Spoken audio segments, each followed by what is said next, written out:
समस्त उत्तर पूर्व भारत के लिए जीवनदायिनी माँ गंगा। उत्तराखंड राज्य के गोमुख ग्लेशियर से निकलकर हिमालय की गहरी घाटियों को पार करते हुए देवप्रयाग में भागीरथी से संगम होता है माँ अलकनंदा का। यहीं से दोनों की सम्मिलित धाराओं को नाम मिलता है गंगा का। हिमालय की गहरी घाटियों से गुजरने के बाद पहली बार मैदानी भागों में प्रवेश होता है माँ गंगा का और इस स्थान को विश्व प्रसिद्ध हरिद्वार के नाम से जाना जाता है। हरिद्वार दो शब्दों का मेल, हरि यानी भगवान और द्वार यानी दरवाजा, अर्थात भगवान का द्वार। पूरे भारतवर्ष ही नहीं अपितु विदेशों से भी भक्त यहाँ आकर खुद को साकार कर पाते हैं।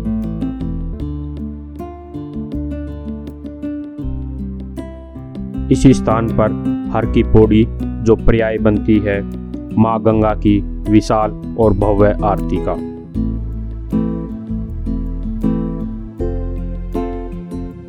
ऐसी भव्य और दिव्य आरती जिसके दर्शनार्थी बनते हैं हजारों तीर्थयात्री। चार धाम के प्रवेश द्वार के नाम से प्रसिद्ध हरिद्वार मात्र एक स्थान भर नहीं है, अपितु मोक्ष प्राप्ति का सबसे सुलभ व सहज साधन भी है। हर श्रद्धालु कम से कम जीवन में एक बार इस स्थान पर गंगा में डुबकी लगाकर खुद को खुद से एक करने की इच्छा रखता है, जहां से मोक्ष की अद्भुत यात्रा शुरू होती है। विभिन्न धर्म ग्रंथों में, शास्त्रों में इस स्थान की महिमा का सुंदर वर्णन मिलता है। धार्मिक मान्यताओं के अनुसार समुद्र मंथन के दौरान अमृत की कुछ बूंदें अमृत कलश से छलककर 4 स्थानों पर गिरी। इन्हीं स्थानों में से एक है हरिद्वार। 3 अन्य स्थान उज्जैन, नासिक व प्रयागराज हैं। हरिद्वार से लगभग 180 किलोमीटर की दूरी पर एक और प्रसिद्ध तीर्थ के रूप में है गढ़मुक्तेश्वर, जिसे गढ़गंगा के नाम से भी जाना जाता है।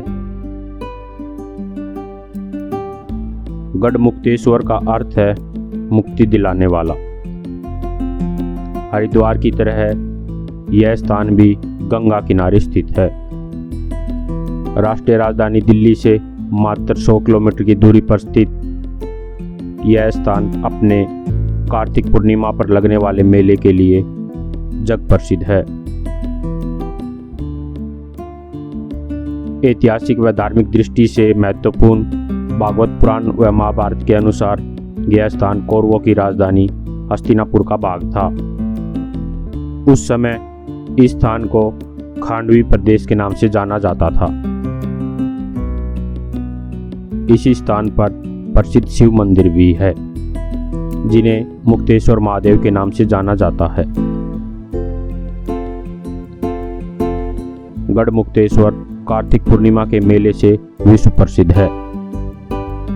माना जाता है यह मेला महाभारत काल से लगता रहा है।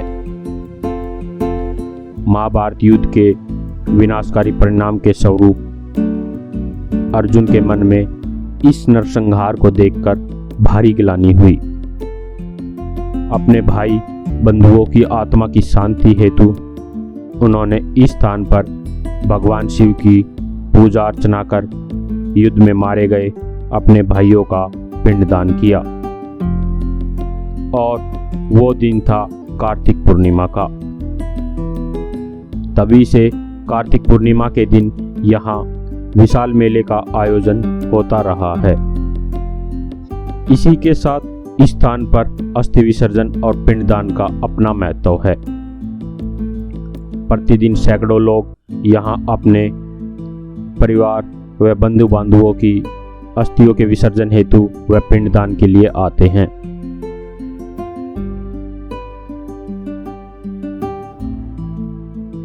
सामने है गढ़गंगा का ब्रिज घाट, जहां प्रतिदिन मां गंगा की विशाल आरती का आयोजन होता है। ब्रिज घाट के पास भी स्नान व पूजा पाठ के लिए अनेकों घाट बने हुए हैं। पूजा पाठ संपन्न करने के बाद आप यहाँ नौकायान की सवारी का आनंद ले सकते हैं। प्रति व्यक्ति किराया लगभग 100 रुपये है। घाटों के पास ही आपको पूजा पाठ का सामान व खाने पीने की दुकानें मिल जाएंगी। और अगर आप सूर्योदय से पहले यहाँ पहुँच पाते हैं तो एक शानदार सूर्योदय के दर्शनों का लाभ ले सकते हैं। गढ़गंगा के घाटों से सूर्योदय का नज़ारा बेहद शानदार दिखता है। गंगा वैसे तो संपूर्ण भारतवासियों के लिए गौरव का प्रतीक है। उत्तर व उत्तर पूर्व भारत के लिए यह किसी वरदान से कम नहीं है।